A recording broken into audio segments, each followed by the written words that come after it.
Thank you.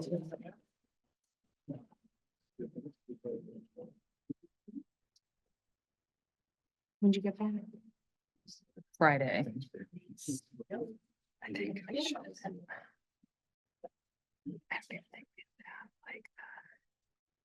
think something like this once a year would be a great tool.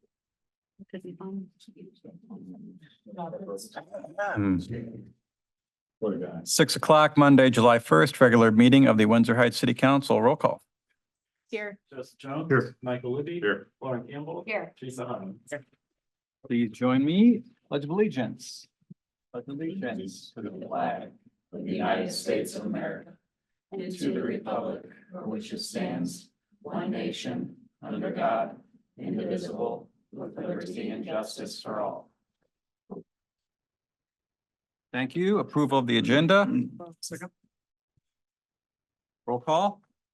Susan Skiris. Yes. Joseph Jones. Yes. Michael Libby. Yes. Lauren Campbell. Yes. Teresa Harms. Yes. Item 3, public forum. This is the time set aside for comments from the public on topics of city business other than those listed on the agenda. No action may be taken. Please come to the podium, state your name and address for the record, and keep your comments to no more than 5 minutes. Then we do have to cross on, see if that will speak as well. Okay. All right. Ms. Cross? Yes, hello?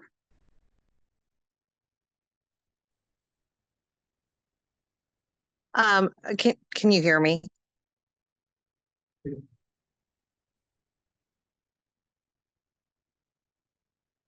I'm not sure she did.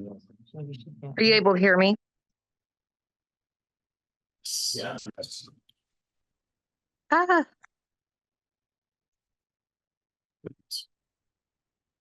Can you chat to her? We can hear you. okay, perfect. I apologize. I'll turn my camera on. So if you can't hear me, you can see I'm speaking. I have a concern that I'd like to address with some ordinance issues that I'm having with my neighbor. I've been working with Nate since last year about a swimming pool that hasn't been maintained. It's been a year now. This pool is blackened and disgusting. I know mosquitoes are bad every year, but this year, I mean, my cat's been swollen. I'm swollen. The pool has no safety features, so I've actually lost income. I provide respite for pediatric mental health clients. I haven't been able to do so since I have one kiddo that's on an elopement risk and he runs towards water. Another issue is this yard is overgrown. He parks his trailer in the street with nothing attached to it. I've made several complaints over the past year and I haven't had any follow through.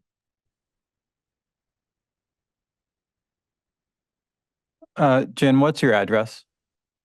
I'm at 1040 67th Street.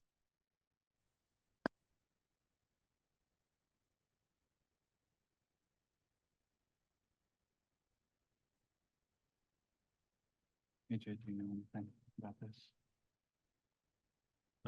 Not off the cuff, I think. Okay. All right.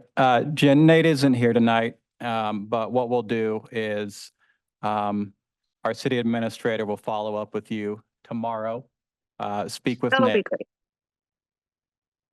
Nate's been great. I think he's been trying to help as much as he can. If anybody needs to come over to my house, I'd be more than willing to let you in the backyard to go look at it. It's hard to see from the street. He's also tore up his driveway over the past couple days. Like he's done a lot of work and is just starting to get to be a nuisance as far as trying to get him to maintain his yard and his recreational activities. So as of lately, we've had fire pits, fireworks, and it's just no sort of care for us at all. Sure. Someone will. Sorry. Do you need any of my information or is that on file? He's been communicating with Nate. Yeah, if you've been talking to Nate, we have your address and I'm sure we have your phone number as well. I don't want you to give your phone number over the. Okay, no, that's fine. And I don't mean to be a pest and I'm not normally this way, but things have just been foul. I mean, I can't even express, like, compared to last year, the mosquitoes are 100 times worse. And it's just, we've had ducks swimming in that pond all spring and it's just starting to become a nuisance. As not being a pest. I appreciate your comments. So, well, again, we'll have someone follow up with you tomorrow. Great. Thank you so much. I appreciate it.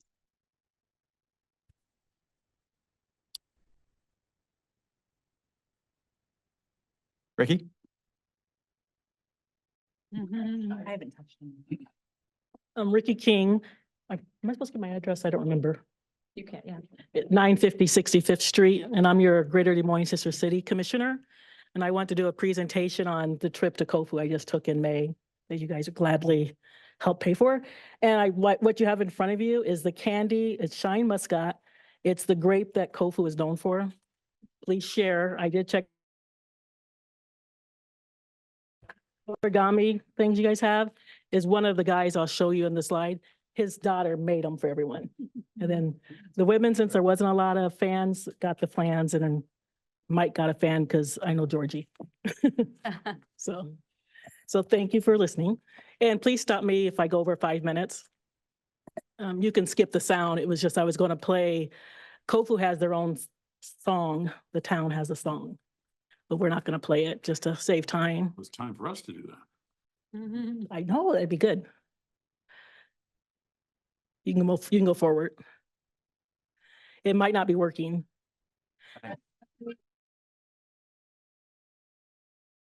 Okay, this is a day of travel. It takes about 20 hours to get to Kofu with the flights, the layover, and it's like 3 hours from Tokyo by car.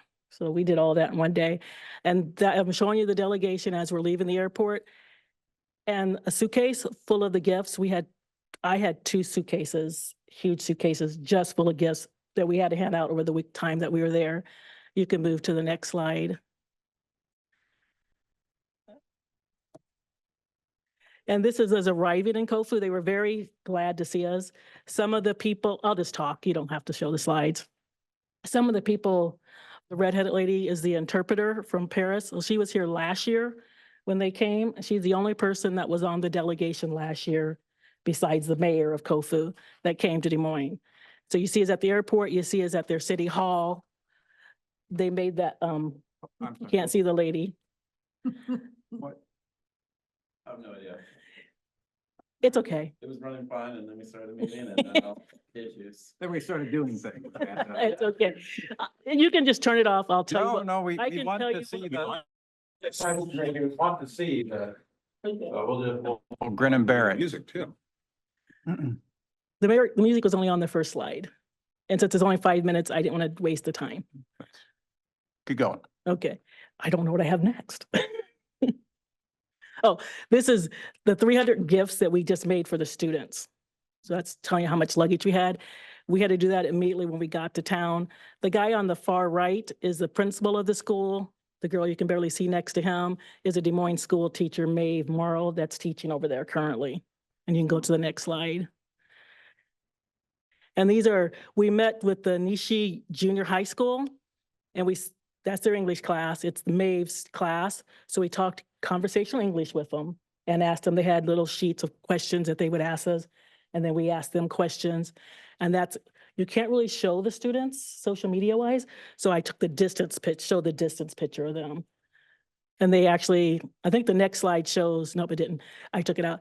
Mayor Bozen actually did a presentation showing our Sister City video to the students. And we talked to them and showed them. The next thing we did was we went to Utah Elementary School where Sean is eating. The students actually prepare the meal and then serve the meal and clean up. So they're showing Mayor Bozen how to use the chopsticks. We're cleaning up, and the next slide will show they actually recycle everything. So they're showing us how to recycle the milk cartons.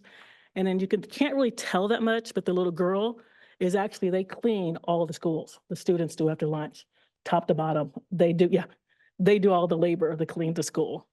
And they're down on their hands and knees with a towel cleaning the school. And they cook every day, not just because you were No, there or? every day they cook. Well, you know.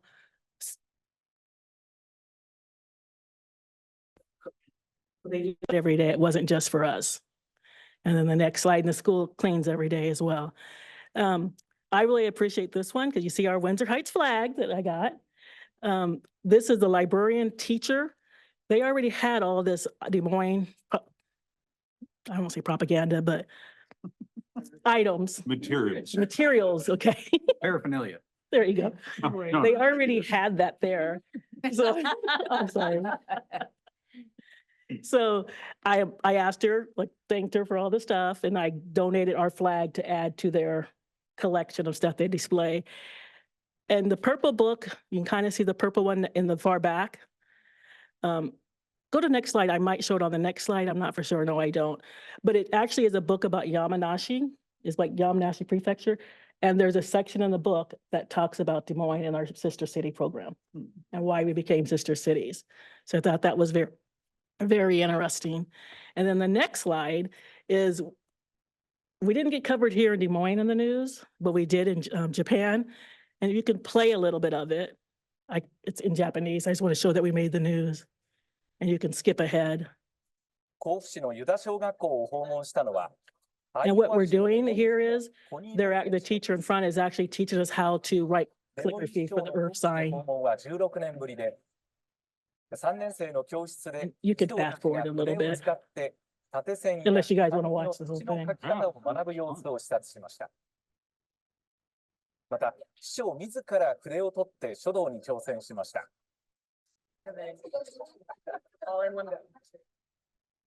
Not easy. The kids did a great job. 授業の後は児童の代表に文具などの記念品を手渡し交流しました。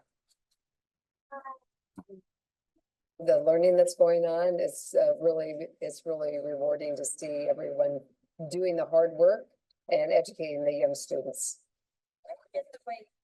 一行は今月27日まで甲府市内に滞在し、 That was me.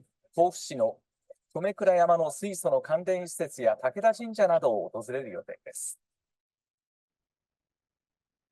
And this school is the elementary school that they're teaching this. And the kids were just learning how to do kanji themselves.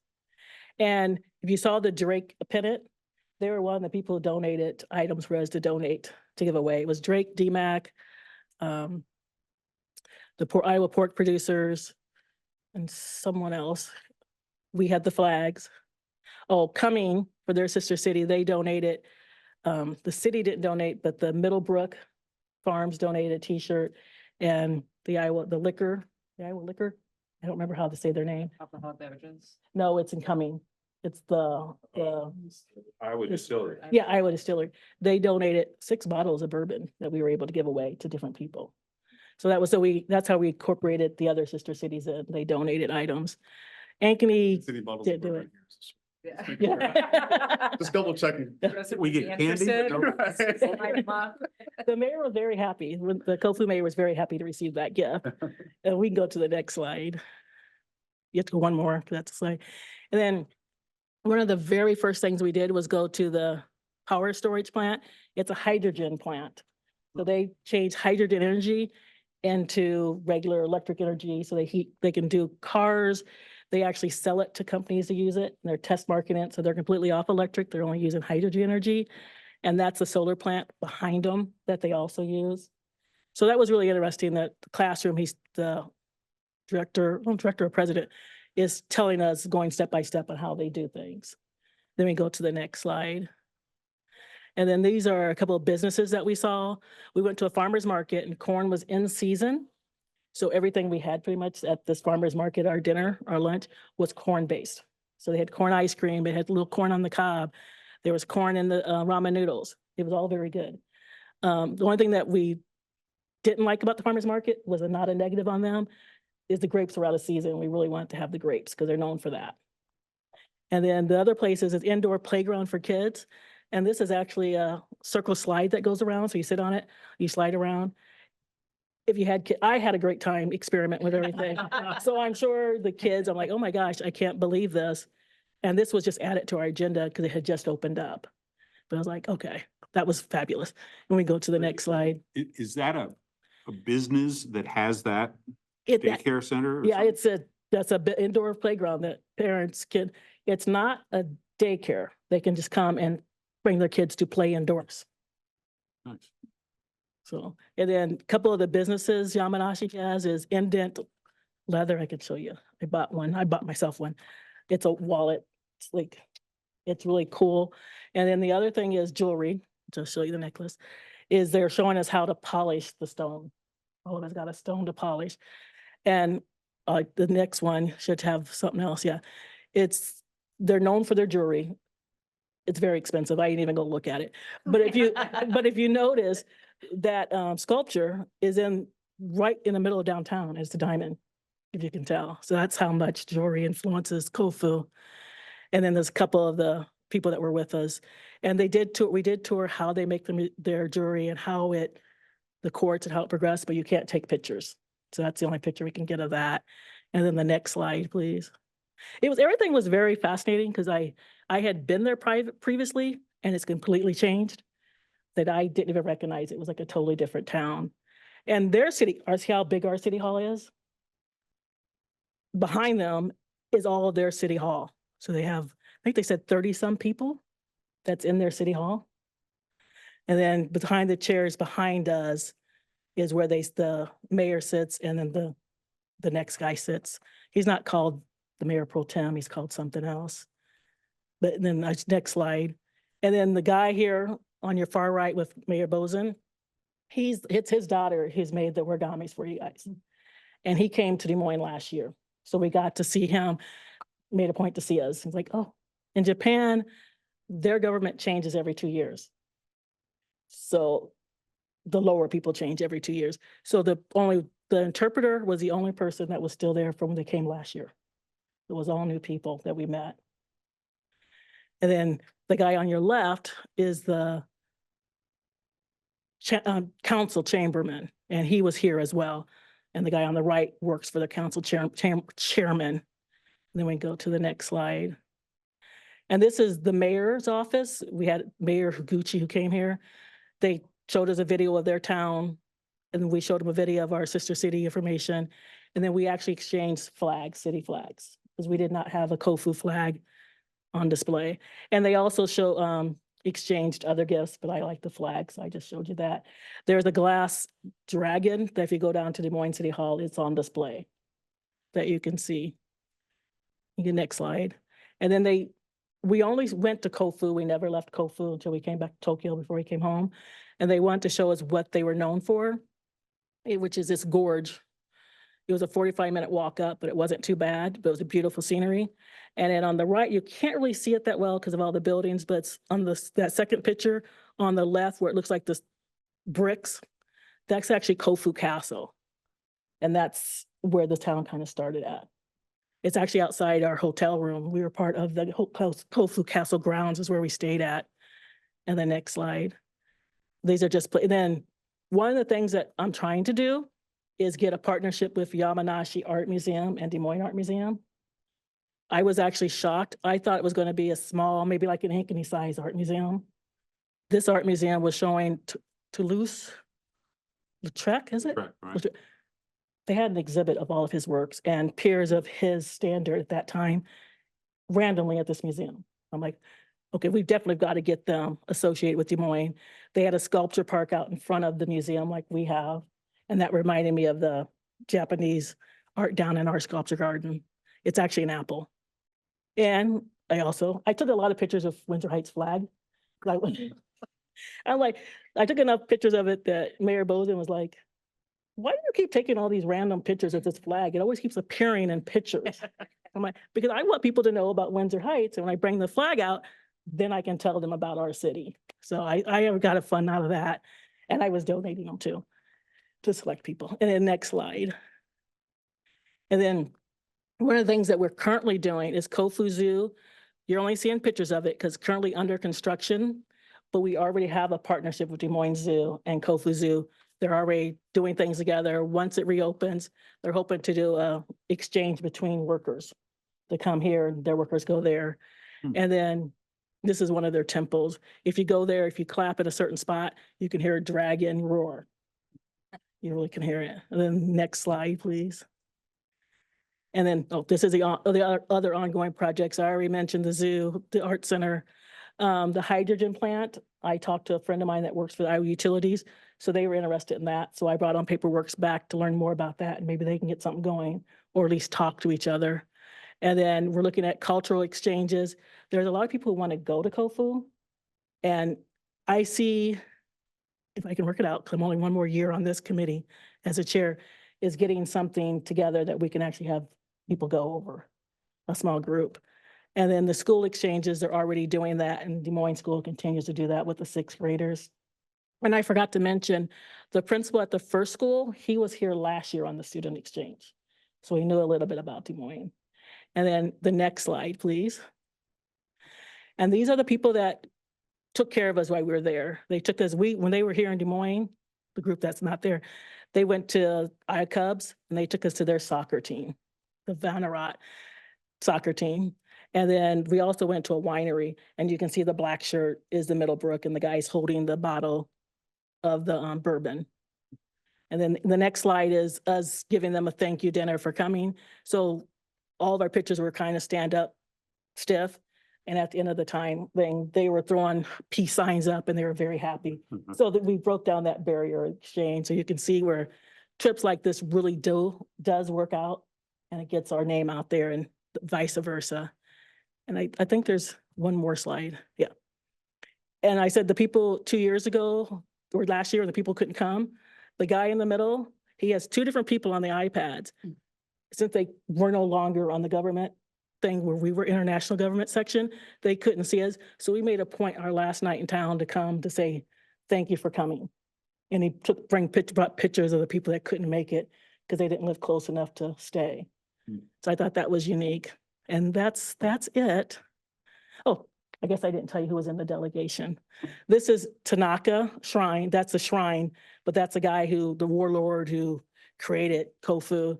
And our delegation was Mayor Connie Bozen, Joseph Noti, which you can't see.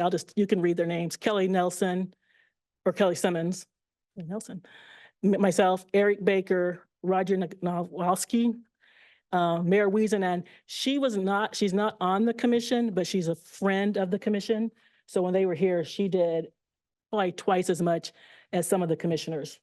So that's how she got to go, and she paid for herself. And then Eric Baker's wife, she went, but she's a teacher, so she talked to the schools, but Eric Baker and his wife paid for themselves to go. And he's also the Aiken representative. So that's it. Do you have any questions about anything that we did? I think I learned so much. How long were you there, Ricky? A week. We went on a Tuesday and came back on a Tuesday. And how large is Kofu? How many population-wise? I don't know, but it's similar to Des Moines. Okay. It's comparable to Des Moines. But that's a question always people ask, and it's not a question I actually look at for population. Final question. You've been there before, right? Yes, 40 years ago, pretty much. 40 years ago? Yeah. Oh, when I went to China and Taiwan a number of years ago, we went through a cultural class. Right. How to greet and how to meet and did you guys have anything like that? Before we left, Yoko Tadaka Huh. with the jazzy Japan American Society of Iowa, her and a fellow worker there came and gave us some tips on what to do. Like, even, that's why I have a wallet. We got Sister City business cards. So when you flipped them over, it had Japanese. So you had to present it to them with two hands with the Japanese side facing them so they can read it. So, and then just short words like thank you, Simma said, like excuse me, just to throw things in so that we were trying to speak Japanese. Did you say Yoko? Is Yoko. that the same woman that we were ringing the bell with? Yes, it is, same woman. Thank you. She does the Japan American Society does a lot with helping us. Even when people come over, they do a lot.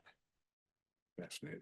And one thing Mayor Jones, you asked what they do for their citizens. We do the the video, I can't say videos, the music. We do the Friday night movies. What they do a lot of small festivals.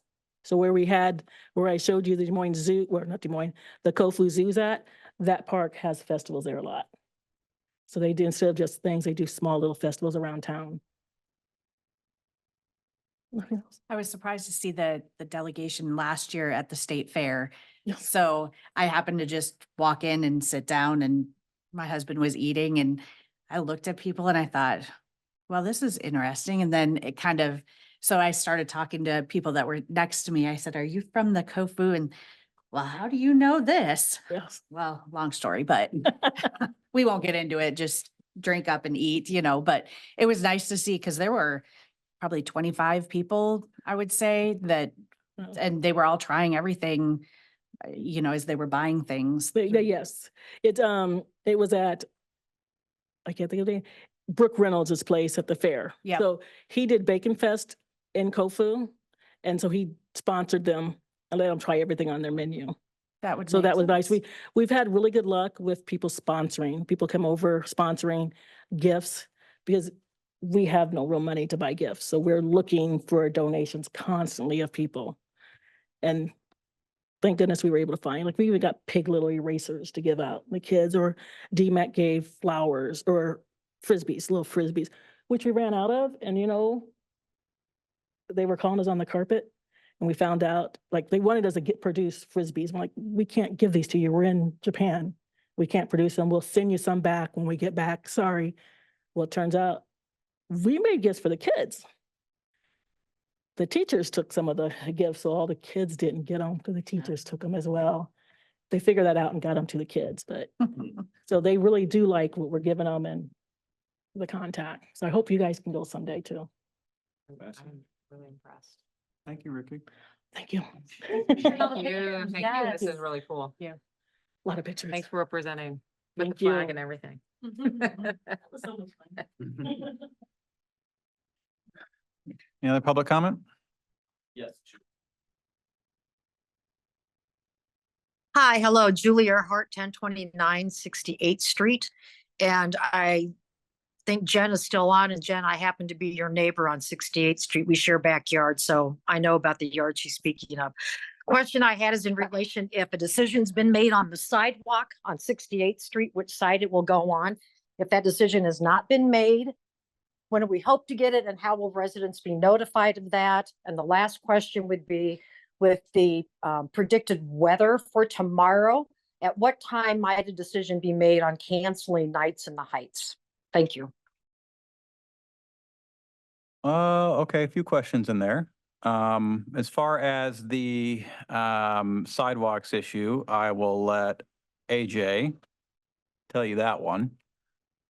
Julie, we'll have a Public Works Committee on July 10th, the morning of. The engineer will be making a recommendation on which side of the street to place the sidewalks at that point. Assuming we have a committee consensus, we'll move forward with that notification, probably with letters mailed out to everybody on the street, giving them a project update and Okay.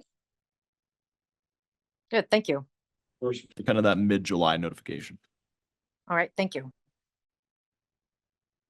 And the second question was in relation to Nights in the Heights, possible cancellation due to the weather expected tomorrow. Mr. Libby, do you? Pardon me? Oh, Mr. Libby, okay. Thank you. Event, not a, Councilman Libby, as his wife, is on the foundation and responsible for, I guess, sort of planning that. Yes, she is. Julie, yeah, they're watching the weather carefully. It's an expanded evening, as you may know, from 6 until 9 o'clock with faculty lounge. And I know that they're watching that carefully. It was brought up as early as this afternoon. And I would imagine that if they cancel it, there'll be notification out there across many social media channels. Okay, great, thank you, because I have told many of my friends about Nights in the Heights, so I've recruited a lot of people to come into Windsor Heights for these, so Well, I'm working it. And hopefully tomorrow will work, so yes, it's a good one. Thank you so much, I appreciate the time. Thank you, Julie. All right, consent agenda. Move to approve. Second. Roll call. Susan Skiris. Yes. Michael Libby. Yes. Joseph Jones. Yes. Lauren Campbell. Yes. Teresa Harms. Yes. Surprised On our toes, huh? Sam's got me flustered. 5A, consideration of CEC solar bids. Second. AJ. Evening, council. The low bid came in under the engineer's cost estimate of 136,000. Low bidder was One Source Solar out of Ankeny. I have worked with them before successfully on another project. Their bid was $110,980. If council moves forward with this low bid as recommended, we'll sit back down with them and talk about inverters one last time, just to make sure we can't do the string inverters, which is probably the ideal option for the project, but we are size constrained as far as where we could put those. But we'll take one last look at that, and then probably also speak with them about getting the federal rebates for the solar project as well, and what that looks like to actually administrate and apply for those grants, which would further reduce that cost under the $110,000. So everything's looking good. We had three bidders on the project and below the engineer's cost estimate. So if approved, they would start that probably in the next few months and be completed before end of the year is the requirement. So this won't do anything as they're redoing stuff to harm our fall festival in any way, shape or form, or cause us any problems for that? We let them know of the existing construction out there and the constraints they have for that, as well as some of the main city events that'll be happening. So we expect to schedule around those events. It should be a fairly straightforward installation, but we haven't had those meetings yet to exactly determine when, how, when, and where. But there will be no interference. The project will be done, and so will grass be established by Fall Festival. It's been decreed. It doesn't take very long, and to get them up and get them on. So it's a pretty quick turn in a couple days. All right, any other questions or discussion? Roll call. Skiris. Yes. Joseph Jones. Yes. Michael Libby. Yes. Lauren Campbell. Yes. Teresa Harms. Yes. 5B, consideration of resolution 2024-47, future land use designation definitions and map. Move to approve. Second. Trey.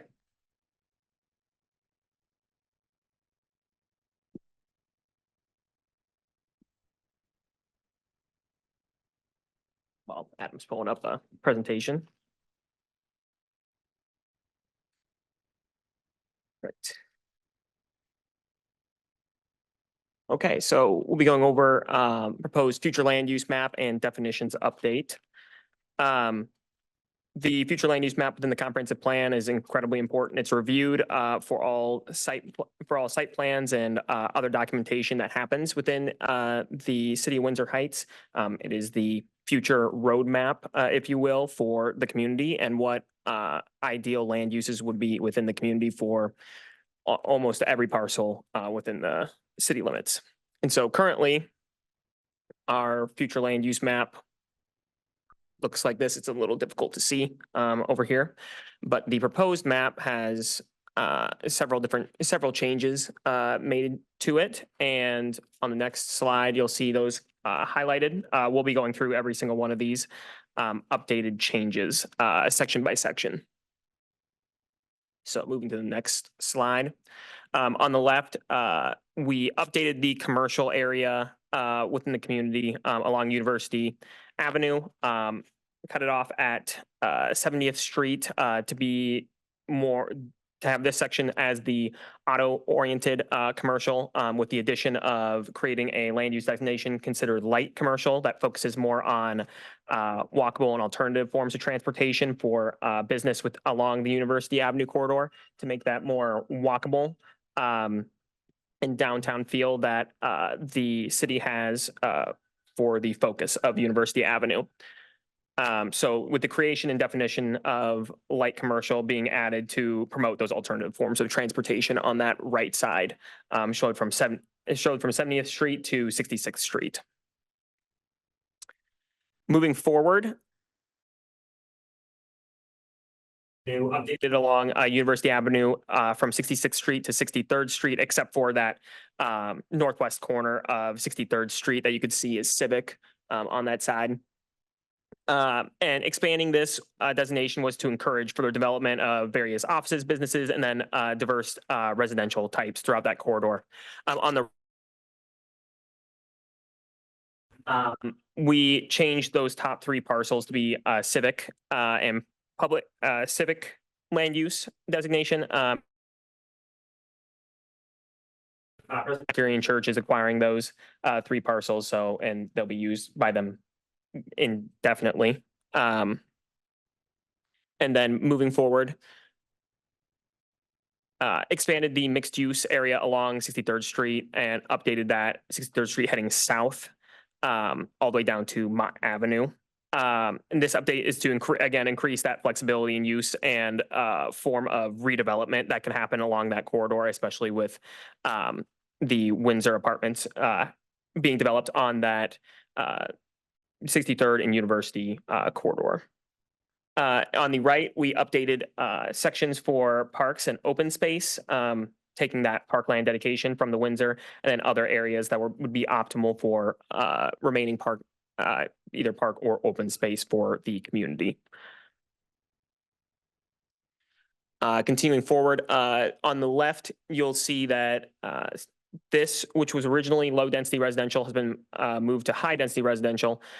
This was seen as an optimal change for redevelopment. This is within the floodplain. So any redevelopment that would happen would have to be flood proofed, which is easiest in higher density development, but also with its location next to commercial and also open space makes it an ideal redevelopment area for higher density residential. And on the right, along Walnut Creek, we changed that from commercial to parks and open space, just to be able to protect Walnut Creek and the area around it.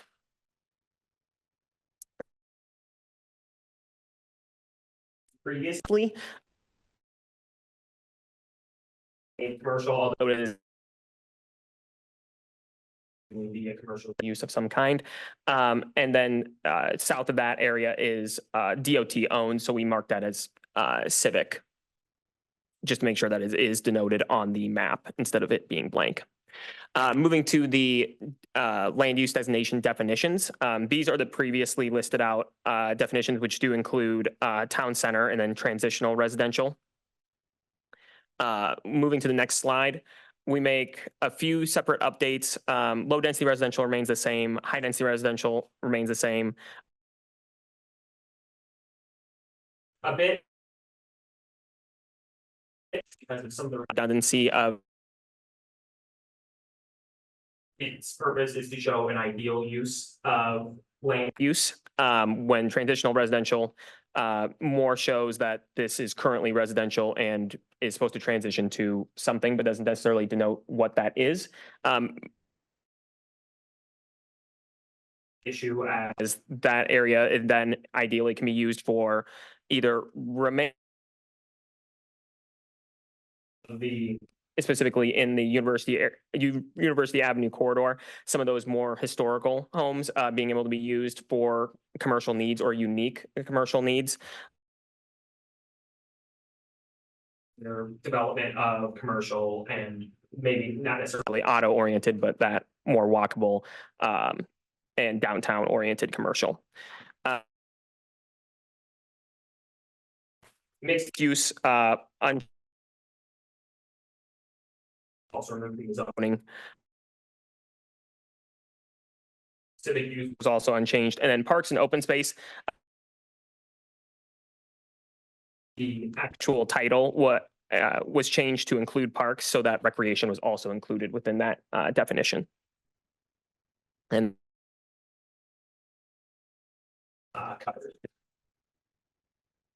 then for public comment, there wasn't any public comment at the creation of the staff report, and no public comment was given during the public hearing with the Planning and Zoning Commission on June 26th. And thus far, I don't believe we've received anything else.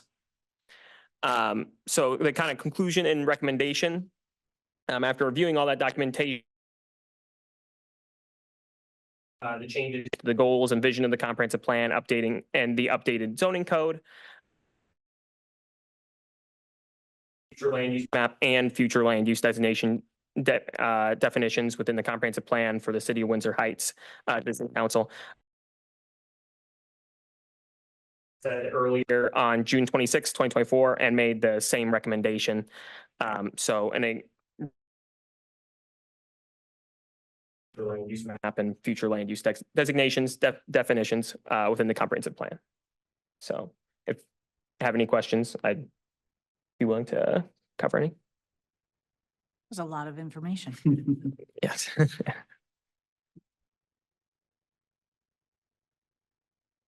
Questions for Trey? Discussion amongst council? I think it all makes sense, just per the conversations we've been having and the movement that we've had. And so very helpful. Thank you. Ms. King? I'm sorry, I didn't get. Come on. Oh, Trey Rouse, I'm the make.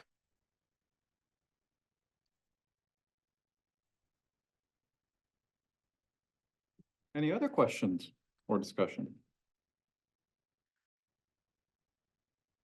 Okay, hearing none, roll call. Susan Skiris. Yes. Joseph Jones. Yes. Michael Libby. Yes. Lauren Campbell. Yes. Teresa Harms. Yes. 5C, consideration of resolution 2024-48, a resolution approving the zoning map for the City of Windsor Heights. Right.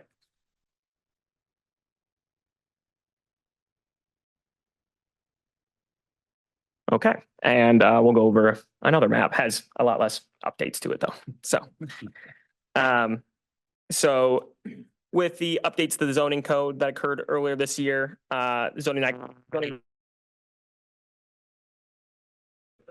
updates. Current zoning map that we have adopted, and then we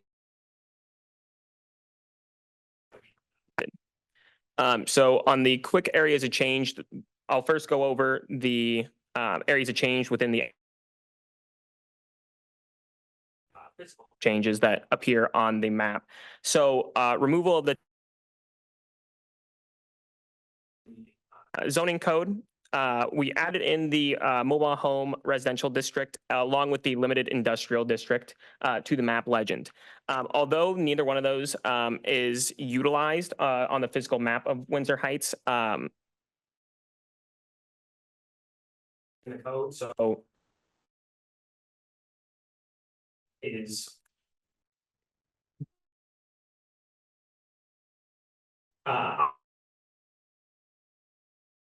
zoning classifications, then we have them already set up to do so.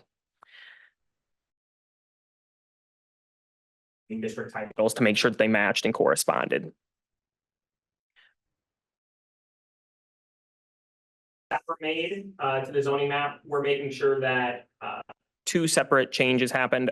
The general also the general commercial district was removed because it was combined with the community commercial, as they had so many similarities and only one difference between the zoning update and the previous. Sure that the previously shown R4 district now reflects as the R3 color, only this southern portion right here.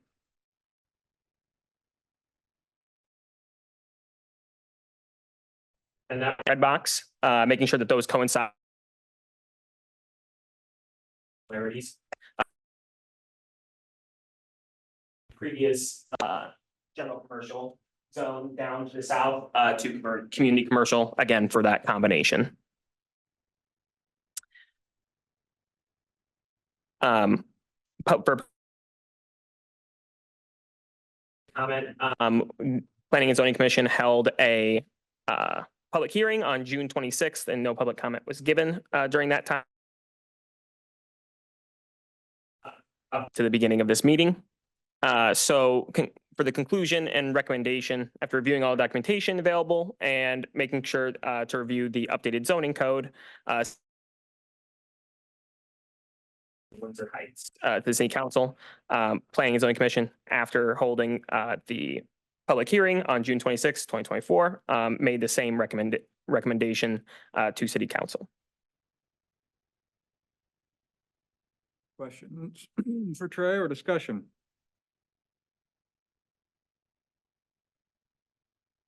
All right, hearing none, roll call. Susan Skiris. Yes. Joseph Jones. Yes. Michael Libby. Yes. Lauren Campbell. Yes. Lisa Harms. Yes. At 5D, consideration of resolution 2024-49, a resolution approving the site plan for a salt shed at 6800 School Street.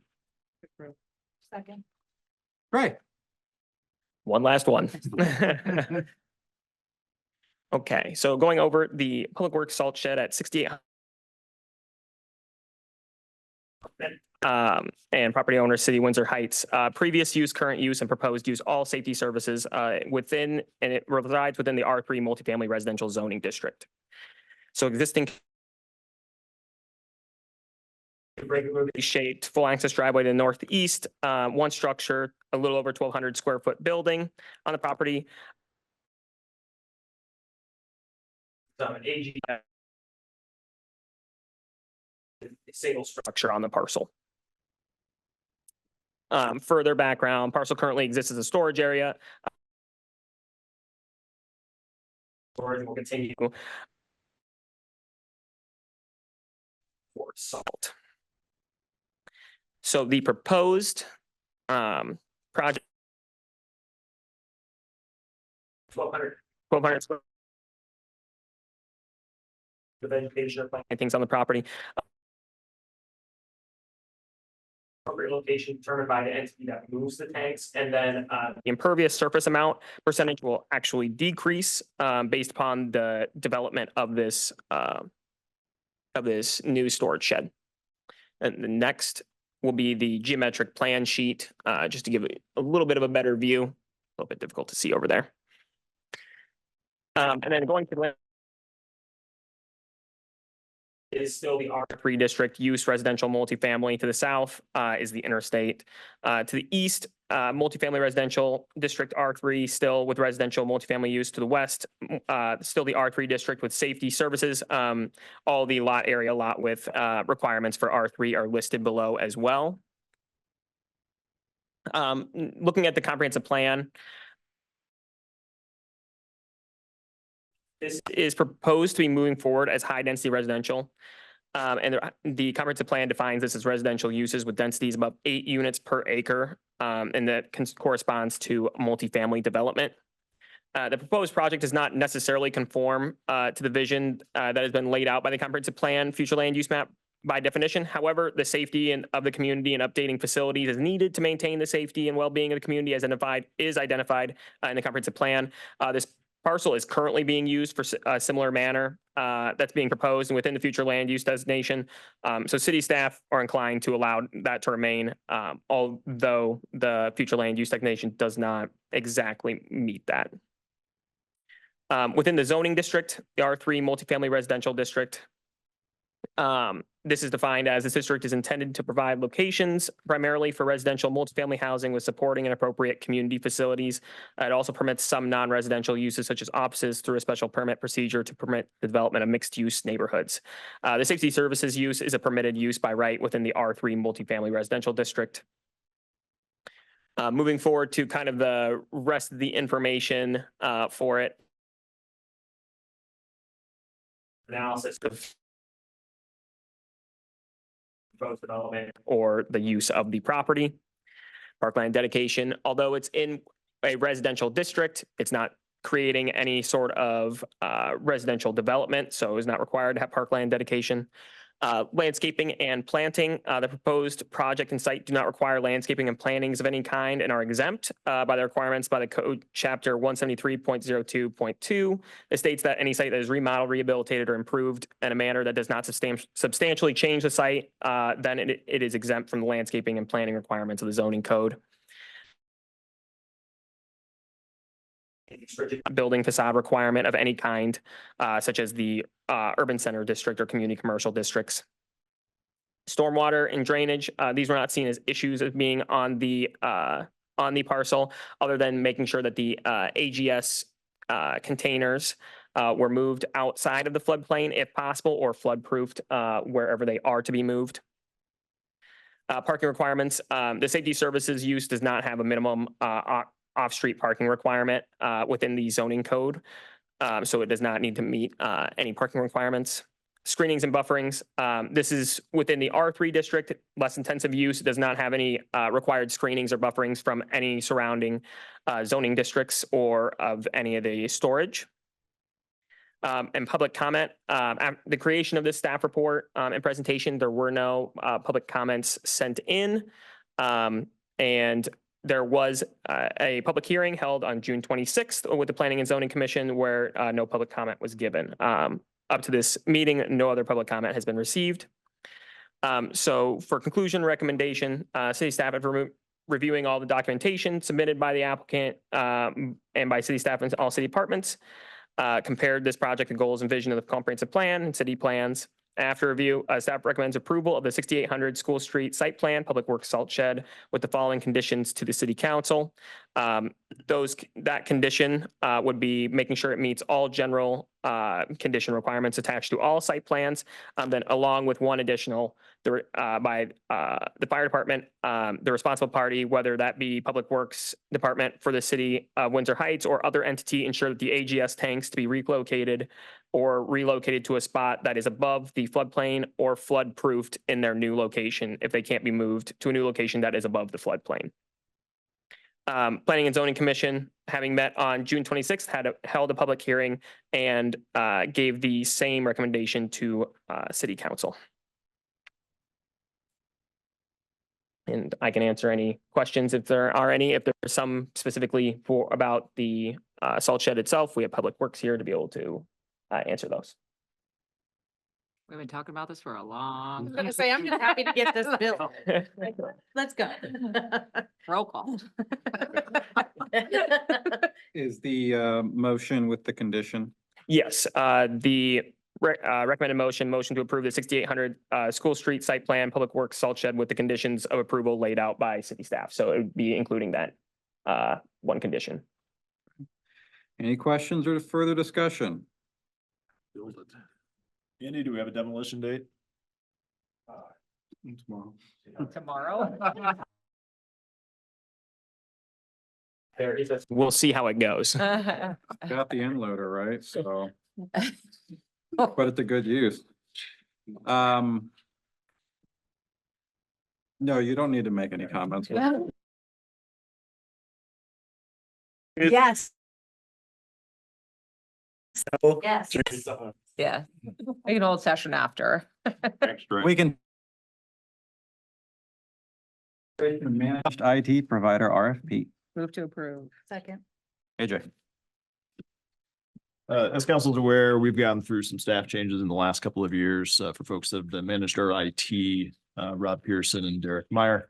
Ariane, who's our current managed service provider for the city's IT equipment, has also been going through some staffing changes. And so we're going to take the opportunity per the Finance and Personnel Committee recommendation to release an RFP for searching for alternative potential providers or have Ariane resubmit under their more current service plans that they have or on a legacy system with them to see what options are out there going forward. And so I've given everybody a paper copy here this evening that we would send out to reputable IT companies in the metro and solicit those responses to be returned for consideration by city staff and Derek Meyer, who's consulting with us on this project. So we're seeking council blessing on this here this evening. The issuance date that this will be released tomorrow with proposals submitted back by the end of the month. We'll evaluate internally the vendors that have responded and then bring back recommendation to city council August 19th at that city council meeting. And so that's our proposal. We've outlined all the services that would be provided under that contract, which is a little more extensive than what has historically been managed since Derek managed some of those services for us. But given our current staffing's expertise in IT, I think it'd be a good fit to maintain a little bit of internal IT services in-house, such as setting up emails and closing down user accounts, but then have our service provider manage the rest of those services for us.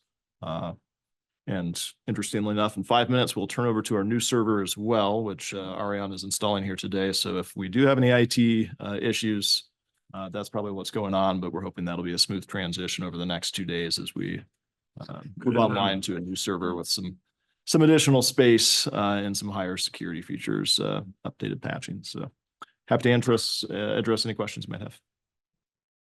So is this to kind of have better representation or have like, you say that they went through staff changes. Are we just, I don't want to So say managed not service- happy or, Yeah, managed service provider. So they would be the ones that would serve as our help desk for any issues, help us purchase new hardware, do software installs, make sure our firewall is up to date, keep on top of our server status, make sure the battery backup and all those sort of things are functioning.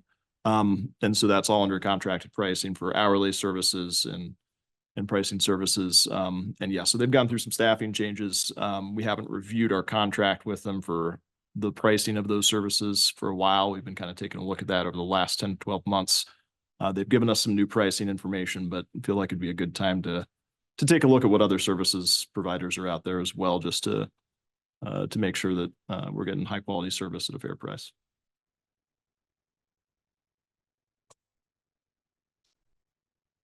We did talk about this in the Finance and Personnel Committee as well, and made the recommendation that this might be the direction to go just to get an RFP. And that was the consensus that, and this is again, something I feel like we've been on wash, rinse, repeat for a long time on getting, stable IT services and getting things done the way that they need to. And, when I first came to council, Derek was the only person that ever knew anything and could do, so to kind of almost put us where we should be with a professional service line, I think this takes us probably to the level where we probably should be as a city.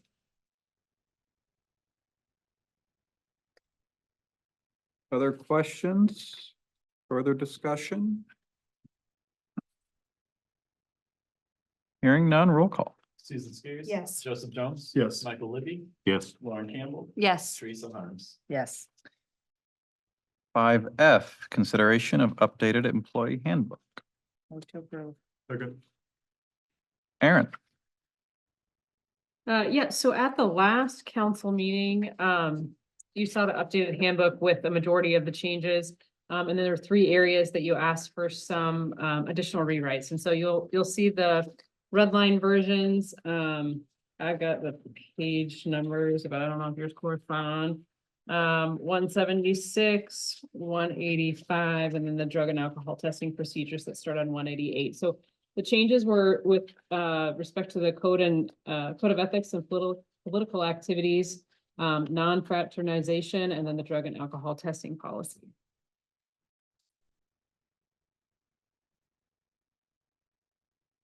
I just have a question on 176, the political activities under candidates for office. Yep. So it says the employee, if they were to file papers or campaign for elected office. And then it kind of references, if you go down to the Iowa Code, Chapter 372, in the incompatibility of offices doctrine. Yep. So looking at other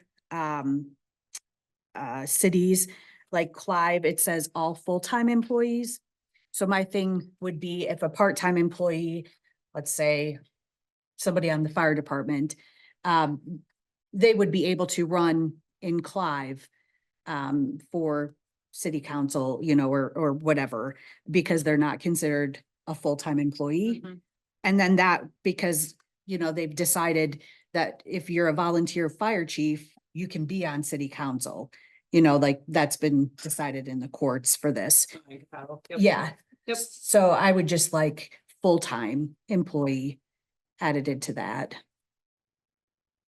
Okay, what does the rest of the council think on that? I mean, generally, what you're worried about here more than anything is that perception of conflict and the use of city funds for campaigning purposes. And so I agree. I think that's a legal thing that we could do. I think, if you wanted to add that clarification, that it's only for the full-time employees, we could legally do that. I think it's just really more of a policy decision of what do you want that perception to feel like for the city? So, and I know your circumstance is unique because I remember when it came up a number of years ago, so. I guess in a small town, I just, we kind of only have so many people. And how many people are willing to really step up? And so I don't want to cut that number short just because somebody's either a paid on call or a part-time employee. That's just my concern.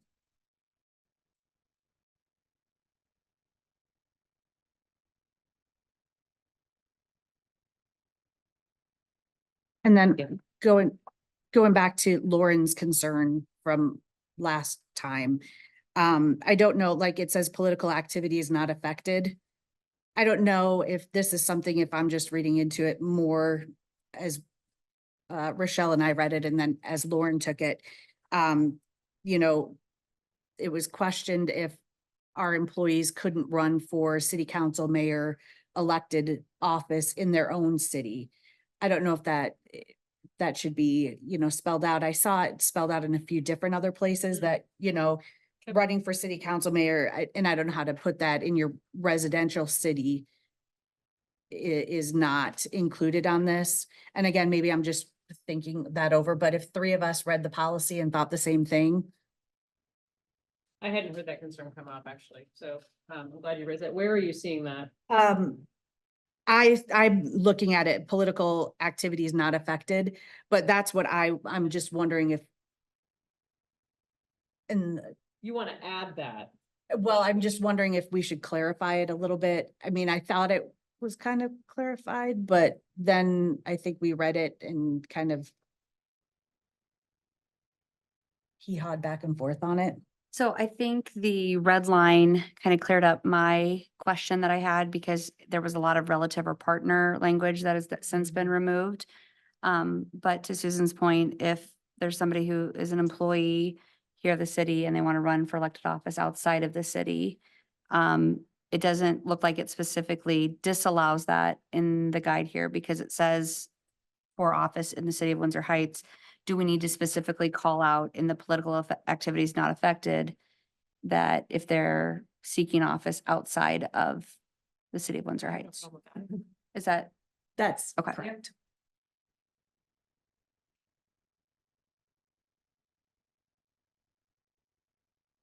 I guess maybe my question should be if somebody employed by the city was running for office outside of the city, does the policy as it is today, with the red lines, that's allowed, correct? Correct. Okay, so then it probably doesn't need to be added, I would say, but. Yeah, It I think just it's pretty spells it out. clear that it's, if you're running for the elected office for the city of Windsor Heights, Yeah. then that would be a prohibition, Right. but, or you'd have to take that leave of absence, obviously not prohibited, but, if you want that clarification, I have no problem. Because that's how it read in the last one too, I believe. Because Rochelle and I read it back and forth a few times. And maybe it was I read too many words because there were a lot of words. Yeah. So. And then my last one, and the non-fraternization. Yep.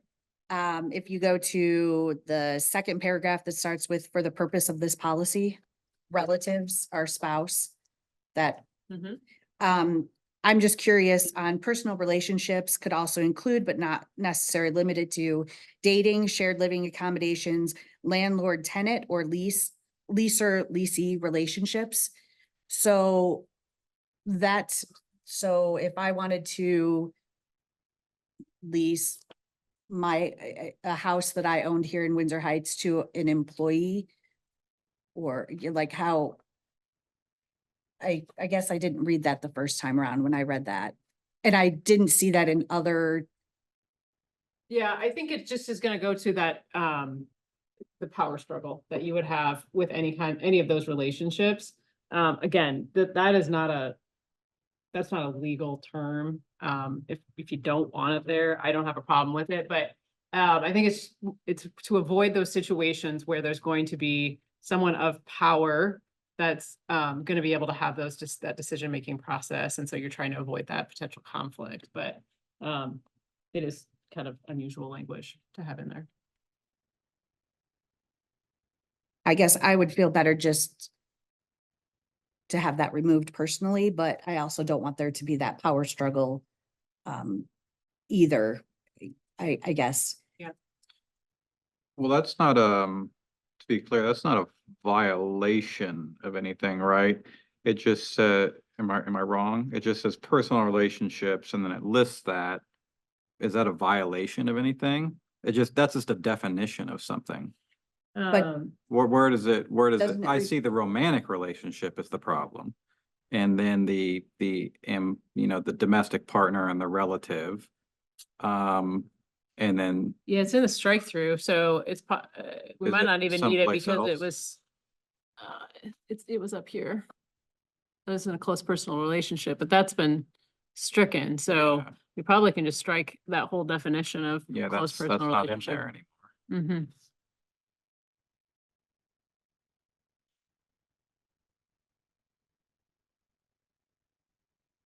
So I guess what did we, I didn't even, The part that's not even in in there anymore. The last sentence of paragraph 2, where it talks about personal relationships could include. Okay, so it's defined because that's a term that was used in the very first sentence of, and that has been stricken. So I think we could just strike personal relationships also include, because that's not, we don't need to define it because we're not using it anywhere in here. okay.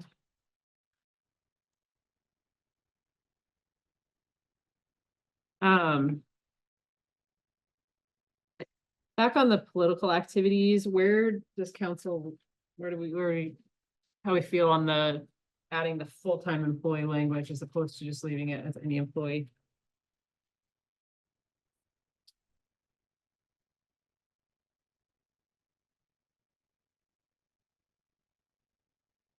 Is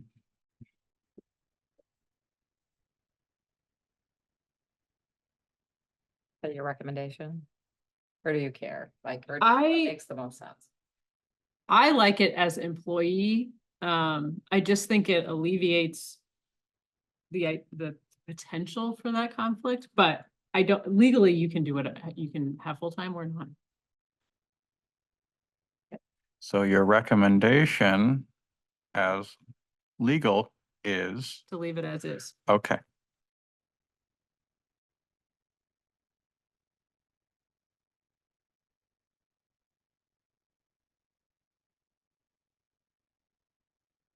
Council, are we leaving it as is or adding full-time? Sounds like we are leaving it as is. Sounds that way. Okay. So what is the next issue?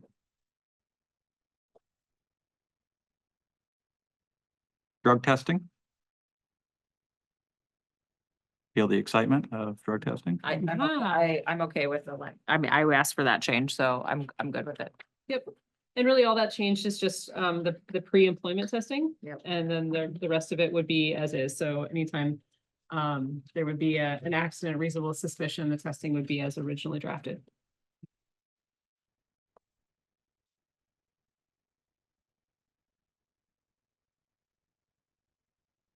Is that the extent That is the extent. of the red lines? That is the extent of the red lines.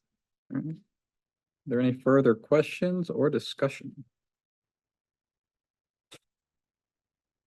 Roll call. Susan Skiris. No. Joseph Jones. Yes. Michael Libby. Yes. Lauren Campbell. Yes. Teresa Harms. Yes. 5G, consideration of Neighborhood Finance Corporation funding. Yeah, before you, a letter from Neighborhood Finance Corporation, been in discussions with them about some funding that the city had previously allocated to save our sewers, now have been repurposed for their general home improvement grants been out there. They have received a number of applications in the last year from the Townhome Association homeowners next to Colby Park there. Forgetting the name of the association, Mary, recall it's Windsor Park Homeowners Association. They've received a number of applications for the program through them. The number of funds requested exceed the current amount of funds still available through Neighborhood Finance Corporation, which again is that $150,000, $75,000 was allocated by the city, $75,000 was matched. And they're just looking for some direction on how to manage those additional applications that are outstanding, whether they should hold them on file for potential approval next fiscal year, if we might allocate additional funding towards neighborhood finance, or if they should deny those applications. And some of this conversation revolved around budgetary conversations last year, where we talked about the Metro Home Loan Improvement Program and whether we wanted to continue to allocate resources there or explore some alternatives, including Neighborhood Finance Corporation's program. Adam S. has also done some research into a Des Moines-led program. He'll be happy to answer any questions with you on that one, although I think we would steer you away from that. And then the issue became further convoluted when last week we received notice from the city of West Des Moines, who administrates Metro Home Improvement Program, that they wish to stop administrating that program.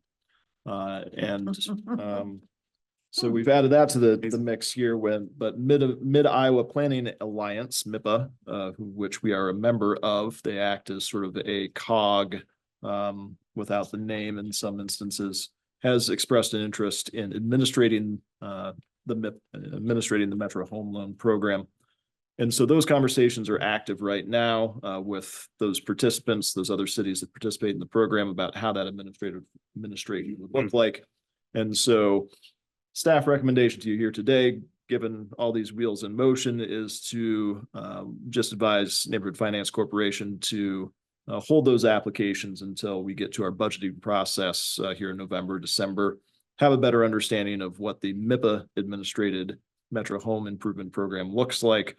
And then you can make a determination on whether to allocate funds to Neighborhood Finance Corporation, Metro Home Loan Improvement Program administered by MIPA, both or neither or otherwise. But it just seems like there's too many wheels in motion right now to try to give them any direction given the circumstances. So that's sort of staff recommendation. Happy to answer any questions you've got. Otherwise, Adam S. has some background knowledge as well that he can fill in some gaps if needed.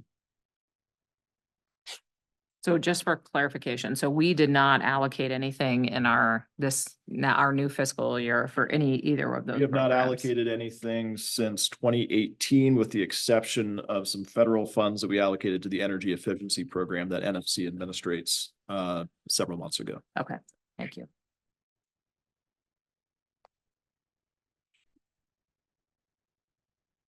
Okay. Other questions? I would just say, can we make sure that we put this, that it is in our budget for our budget discussions as we move forward to the fall? We've got this earmarked for conversation. All right, thank you. What is the excess amount? You know what that is? I know they've still got some additional applications they're expecting to receive. So I don't know what amount is exceeded as far as asked versus how much they have right now. Just that they're expecting it to exceed the available funds. Okay. All right, so the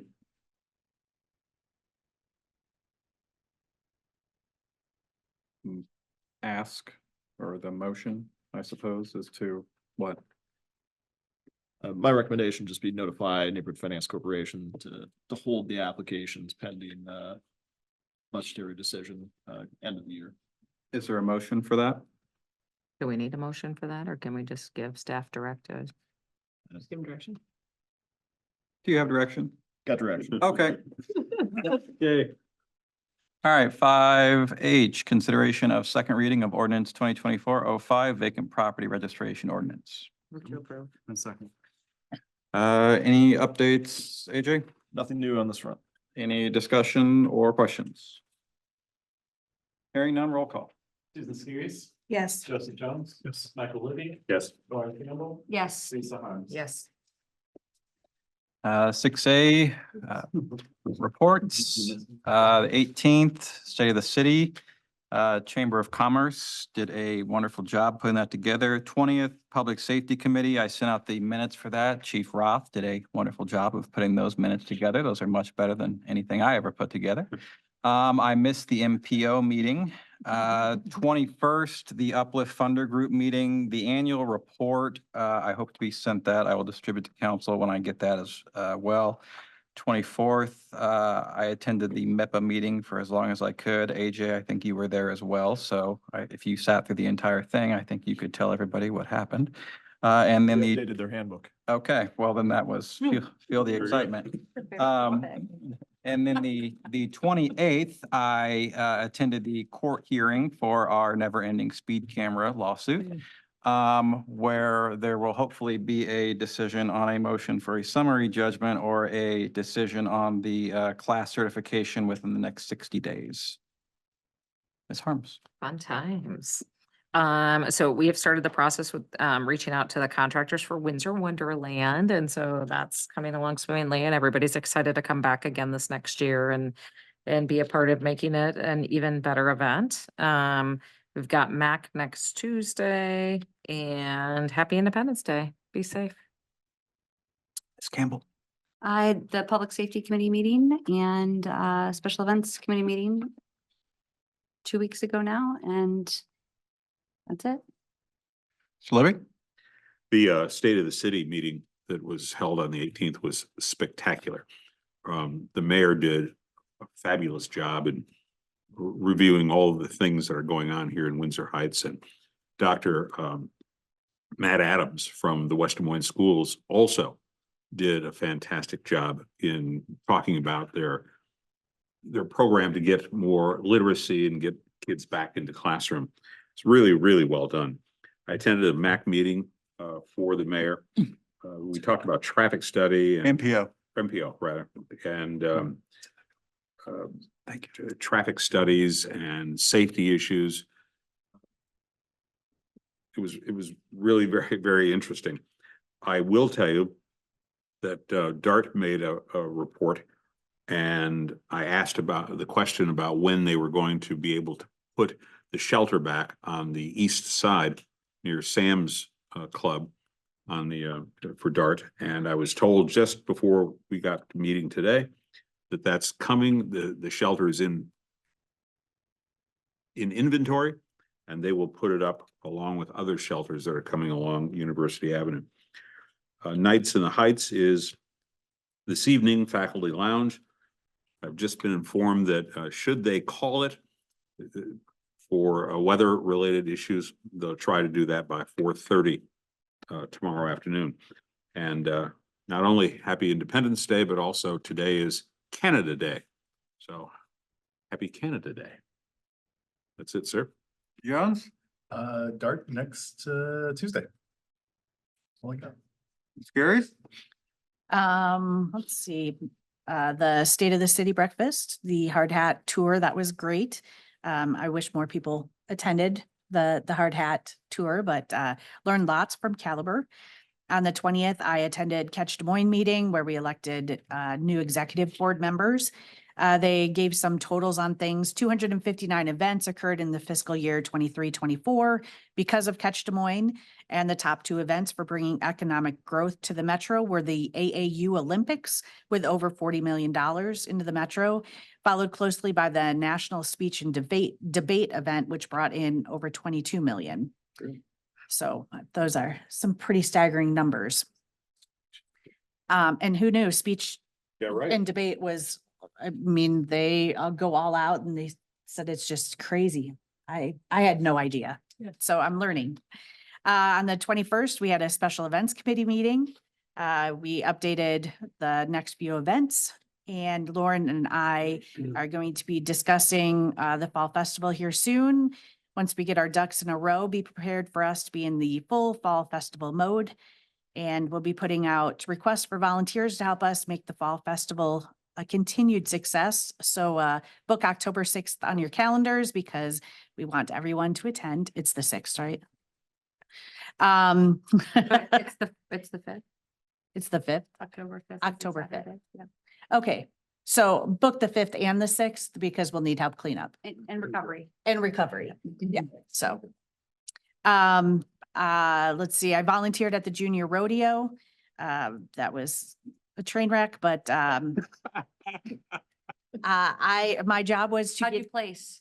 I placed 500 trailers and, so they had me being the logistics person. Really? Yeah, I don't know how they trusted me with that, but they did that. And, I was supposed to just drive people around in golf carts. That didn't happen. You told us. Yeah. When I got there, I was told they knew me, so I got thrown into the logistics of everything.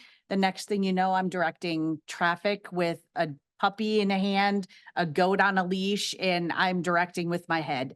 I have no idea how this all worked, but I even stayed an extra hour and a half because people were coming in from Saskatchewan, from you name it, they were there. I had no idea how big this was. Again, zero concept on this. But everybody was very nice. They must have thought I looked like a train wreck because I got offered lots of bananas, Gatorade and water. Because there's not a tree to be found at the state fairgrounds as you're trying to park. So, The Lauren's rubbing off on you. yeah, yeah. Did you get to watch any of it? I did not. I just watched 3 horses fall out of the trailers and about, Yeah. it wasn't good, but they all got up and moved around. So I'm guessing everything's good, right? You're gonna host here the next time? in Windsor Sure. Heights? Yeah. You'll see me. Yeah. We hosted the ice cream sundae then on Sunday. Let's see, it was then the 25th, I attended the AM exchange at the Merle Hay Funeral Home as they opened up their new chapel. Promoted our special events and even threw in nights in the Heights, especially to those that I know that bike to events in the area. Met with Tiffany about sponsorships through the TRC, discussed some new plans and how to better utilize the website. I received questions at the ice cream social about July 4th in the park. I didn't go back to read our newsletter again, but I guess maybe we weren't clear enough that we weren't having July 4th in the park. I'm not exactly sure. But maybe we can put out on social media just to make sure that people know, just, again, people would have to read to kind of see all our stuff, but that's it. Have a happy and safe 4th. AJ?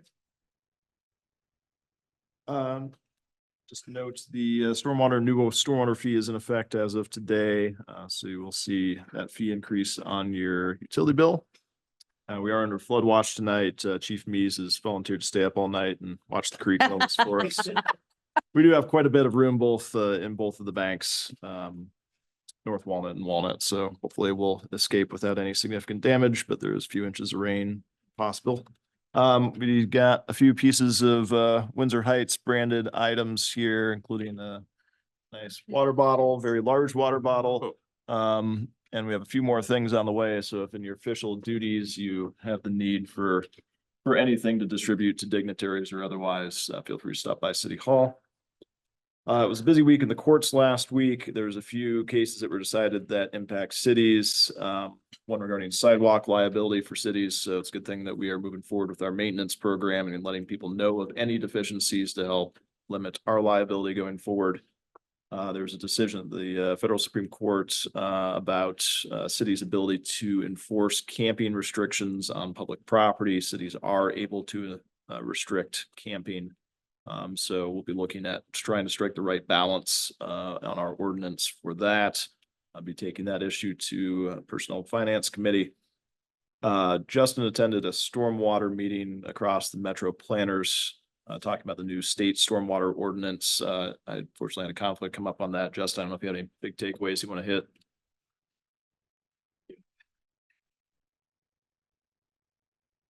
Justin Ernest Bolding. Yeah, so the meeting included a bunch of cities within the metro, Polk County, a couple other staff from the DNR and whatnot. Just chatted kind of around the room of what everyone's doing. No real outcome came of that one because of how short time frame it was given. And so right now, not much is happening. I guess we'll see as far as ordinance, what comes other cities do and how they manage the risk and the lawsuits possibility and things like that. So nothing too much to update, but just people are thinking about it and we'll see what happens, I guess. So such a tight turnaround to have it done by July 1, so. So that one's on our radar. There's a couple other decisions that may impact the city as well. We talked about personnel finance committees, so. Still a lot to digest there. We're in the process of scheduling another committee meeting to go through those and bring some items to council, so. I just add a quick comment on the stormwater piece. I know I had a conversation with the some of the different communities about it, and it really just depends on where you're located. I think that's going to dictate what you think you need to do. And so I know that Clive is interested in, collaborating, coordinating. I think Matt said he's talking to you. So again, it just depends where you are along, I think. The creeks and the rivers and all of those sorts of things are going to make a huge difference on how you apply what type, how you apply the language. Right. And another couple things I just forgot to mention. Everybody's interpretation of it is very different. Even definitions between one city and another of how they define something. So one comment was, can we all just have the same, but you know how that went. So yes, it varies kind of where you're at and how things get interpreted. So who knows? We'll see, I guess. Yeah. I think more to come for sure. Yes, definitely. Motion to adjourn, So moved. Second. roll call. Susan Seary. Yes. Joseph Jones. Yes. Michael Libby. Yes. Lauren Campbell. Yes. Teresa Harms. Yes.